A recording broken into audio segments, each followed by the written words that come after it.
Selamat pagi Bapak Ibu yang kekasih di dalam Tuhan Yesus Kristus.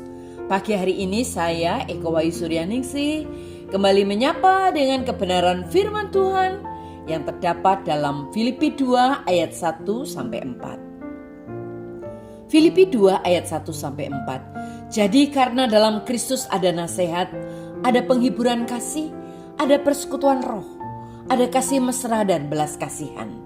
Karena itu sempurnakanlah sukacitaku dengan ini. Hendaklah kamu sehati sepikir, dalam satu kasih, satu jiwa, satu tujuan, dengan tidak mencari kepentingan sendiri atau puji-pujian yang sia-sia.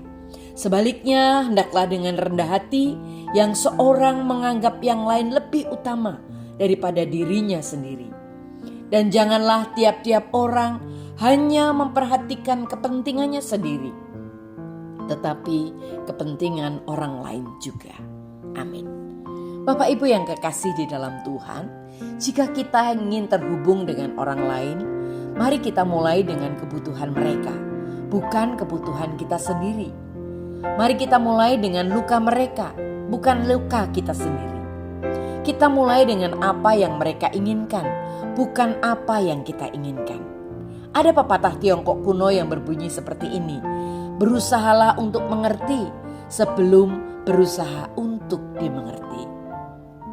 Alkitab menyatakannya dengan cara yang sama. Kita harus memikirkan orang lain terlebih dahulu dan tidak khawatir apakah orang lain akan memahami kita. Mari kita coba memahami mereka. Begitulah cara kita membangun hubungan pertama itu. Dalam Filipi pasal 2 ayat 4 dikatakan, jangan hanya memperhatikan kepentinganmu sendiri, tetapi perhatikanlah juga kepentingan orang lain. Itu adalah ayat yang sangat bertentangan dengan budaya. Sejak kita lahir, segala sesuatu dalam budaya kita mengondisikan kita untuk mengutamakan kepentingan diri sendiri. Ada dua kebenaran dasar tentang kehidupan. Yang pertama, dunia tidak berputar di sekitar kita. Saya tahu itu mengejutkan. Ya, kita istimewa di mata Tuhan. Ya, kita diciptakan untuk suatu tujuan, tetapi dunia tidak berputar di sekitar kita. Inilah kebenaran dasar kedua dalam kehidupan. Tuhan telah berjanji bahwa ketika kita berfokus untuk memenuhi kebutuhan orang lain, Dia akan memenuhi kebutuhan kita. Jika kita ingin kebutuhan kita terpenuhi, mari mulai memenuhi kebutuhan orang lain. Mengapa? Karena Tuhan ingin kita belajar untuk tidak egois. Dia ingin kita belajar untuk mengasihi dan bermurah hati seperti Dia. Dalam Matius 6 ayat 33 dikatakan, tetapi carilah kerajaan Allah terlebih dahulu dan kebenarannya akan kehidupan kita, maka Ia akan memberikan kepada kita segala sesuatu yang kita perlukan. Wow, luar biasa.